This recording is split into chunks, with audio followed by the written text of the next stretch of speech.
we started out by talking about the fact that we have decent records of both climate and atmosphere over about a 500 million year period. And that was about the time when multicellular life evolved. And we can detect atmospheric change and temperature looking at the remnants of life in the sedentary strata and using the activity of elements that decay in a radioactive and predictable manner.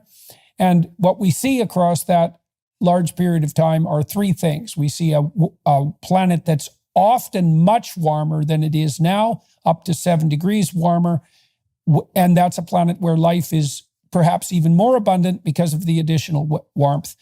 We see an atmosphere that almost across that entire span has far more carbon dioxide than it does now. And we see very little evidence of a profound relationship between carbon dioxide proportion and temperature. And then in the last, okay, so good, we've got that established. And now over the last 2.5 million years, we're in an ice age, the Pleistocene, and that ice age is characterized by periodic movements forward of the ice and recession. And there's been about 40 of them. And at the moment, we're actually in a period that's not only cold by immense standards, hundreds of millions of years, but relatively cold by the Pleistocene standard, and also characterized by an almost fatal absence of carbon dioxide. So we're close to the point where plants start to get desperate, and we're already at the point where if you give them more carbon dioxide, they actually grow a lot better. And so what we're actually doing by burning fossil fuels is returning to the atmosphere the carbon dioxide that was actually sequestered in the remains of plants and giving the plants an opportunity to flourish, which is what they're doing in consequence of carbon dioxide production, as we know, because an area the size of the United States has greened in the last 2 decades, and our crops are actually more abundantly productive than they have been. And then all of that is true. Okay, and then we also pointed to the fact that in the 1960s and then again in the 1980s, an environmental movement that had its utility, because human beings should act as stewards for the planet, got demented first by the overpopulation advocates who were freaking out about, like Paul Ehrlich, about something that just not only was not going to occur, but didn't occur, which was the widespread famine that was predicted in consequence of the population explosion, combined with the incursion of the Marxists into the environmental movement and a kind of phobia about industrial activity and nuclear activity that developed in tandem. And so here we are now, spending untold tens of billions of dollars fighting against an invisible enemy that can't be measured properly, that is actually more likely to be in the final analysis our ally. There's no doubt whatsoever. Right? There's no doubt whatsoever that our emissions of CO2 are the salvation of life on Earth. The next interglacial period, the next glacial maximum, which is expected to be about 70,000 years from now, it would go below 150 if it had continued on the same path it was on. I've got the graph made out very clearly that it might take two more glacial maximums for it to get to the Earth dying. But it would get to the Earth dying. There was no way that was going to be stopped after 150 million years of continuous decline. I'd like to talk just for a minute about the Great Pacific Garbage Patch and the issue of plastic in the oceans. It's nothing but beneficial in the oceans, in the same way that driftwood is beneficial in the oceans. And actually, many species of wood have toxic substances in them to prevent them from rotting. Like cedar, for example, and redwood, they have quite a few toxic substances in them. And they won't build playgrounds with them anymore in case the children bite the wood or whatever they're supposed to do. But the fact is, there's two reasons why driftwood is important in the sea. First, it becomes a habitat or a feeding ground for many, many species of marine life, but especially deep sea barnacles. Gooseneck barnacles, they just grow all over them, and then other things eat those, and so there's nothing wrong with it whatsoever. And of course, they say it turns toxic when it goes in the ocean. And I go, yeah, are you kidding? We wrap all our food in plastic to keep it from becoming contaminated. And then you say when it goes in the ocean, it becomes a toxic hazard? Like, give me a break. It doesn't change its chemistry. It's one of the most inert things in the world. You keep saying it takes 2,000 years to break down, and then you say it's all turned to microplastic and it's getting lodged in the livers and kidneys of fish, which is another lie, because the microplastic, of course, is invisible. And no one's ever actually found any. But the other wonderful thing is that the Pacific garbage patch is fake. It doesn't exist. Go on the internet and look for images of the Pacific garbage patch, and you will see that they are all photoshopped. There's not a single one of them that shows an actual patch of plastic twice the size of Texas, which is what they said. But nobody can see it, so it might as well be invisible, just like polar bears and coral reefs. That's why I titled my book "Fake Invisible Catastrophes and Threats of Doom," because all of these so-called catastrophe stories are based on things that are either invisible or are remote. I call it the universal theory of scare stories. And there's this fantasy in physics that there will be a universal theory of everything someday, like tying all the different Right. I doubt that'll happen, but I don't think the world is that unified to be able to do that. But it is true that the universal theory of scare stories is a fact, that they deal with, all of them deal with things that are either invisible or remote, or in the case of GMOs, non-existent. And then the other thing is that seabirds benefit from plastic immensely. All birds have a gizzard, and they don't have teeth, so they have to swallow things whole. Some of them have sharp beaks to tear things apart, but they still have to take big gulps. And if it's something that can't be easily digested in an acid stomach, which they also have, they have two stomachs, one like ours, and another one, though, where land birds and shorebirds put pebbles. All their life, they swallow pebbles as the grinding agent in their gizzard. And when the chicks are on the nest, they have to bring pebbles to the chicks. Well, albatross and other seabirds, there's no pebbles out in the ocean there.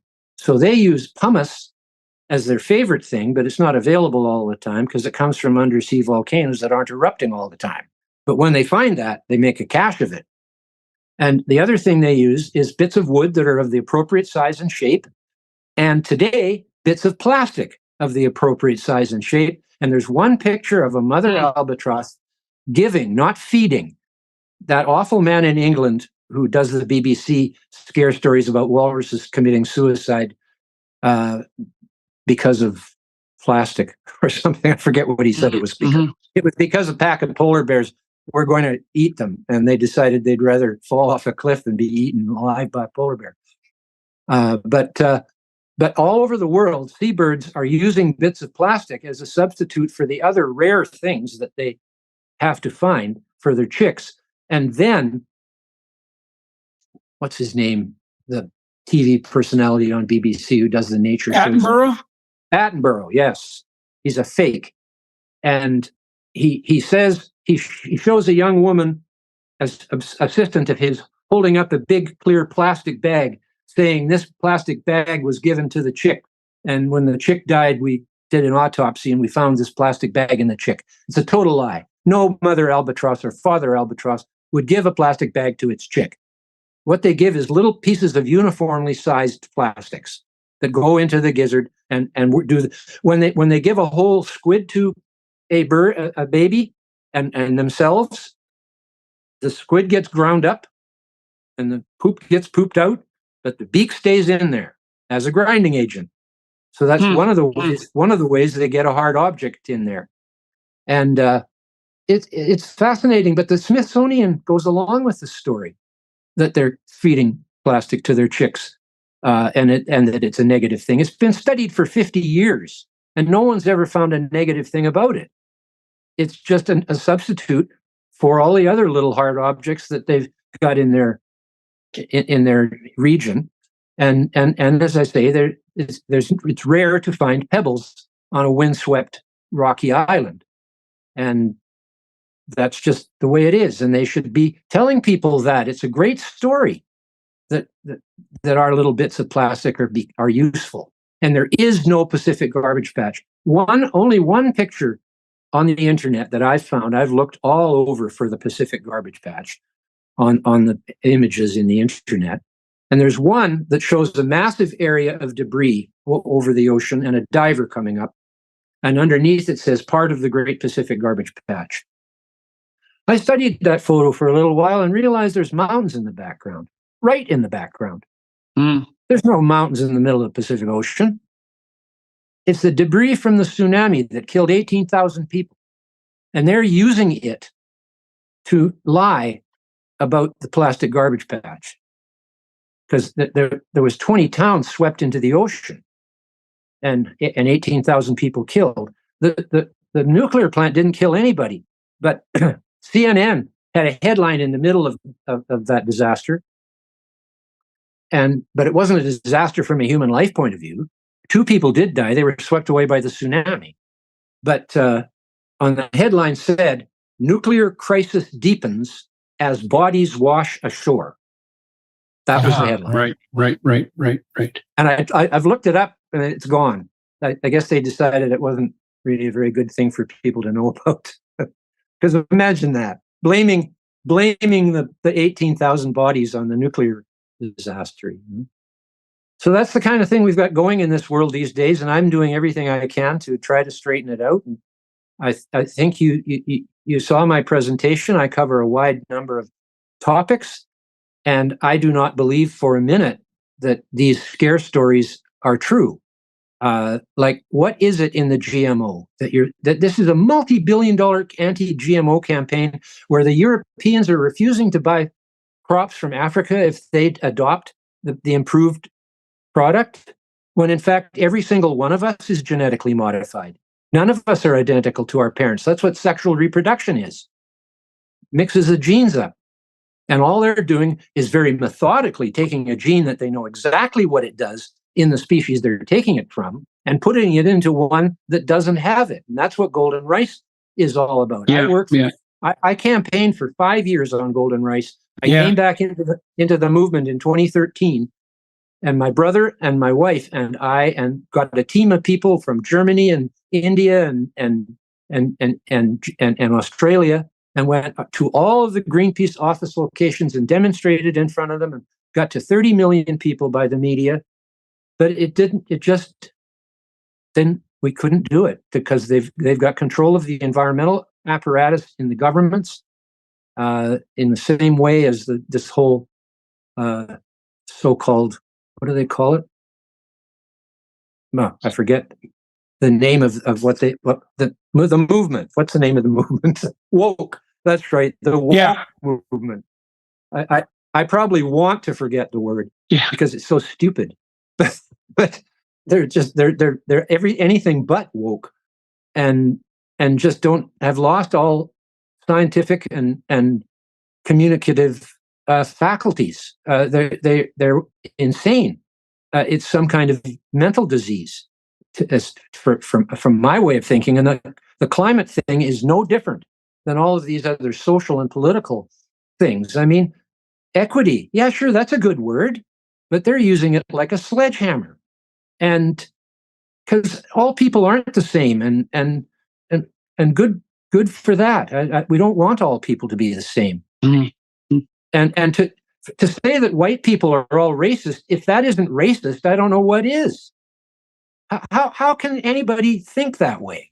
Well, this is the mystery that we're trying to unpack with podcasts exactly like this. Yeah. Well, all right, sir. We should stop this. For everybody watching and listening, I'm going to continue to talk to Dr. Patrick Moore for another half an hour on the Daily Wire side. And I think I'm going to talk to him, at least in part, about the consequences of putting himself outside the more radical faction of the environmentalist movement. So that should be a fascinating discussion. And if you want to join us on the Daily Wire side and throw some support their way, they make these podcasts a consequence of their generosity and have helped me a lot to expand the professionalism of the production and to distribute the content to a hypothetically wider audience. Dr. Moore, thank you very much for talking to me today and for walking through all that complex material, for shedding a bit more light on the relationship between the lengthy history of the world, the climate variation that's been part and parcel of that since day one, the composition of the atmosphere, the relationship between the atmosphere and climate, and also the pathologies of, what would you say, the modern politicization of the environmental movement. Much appreciated, sir.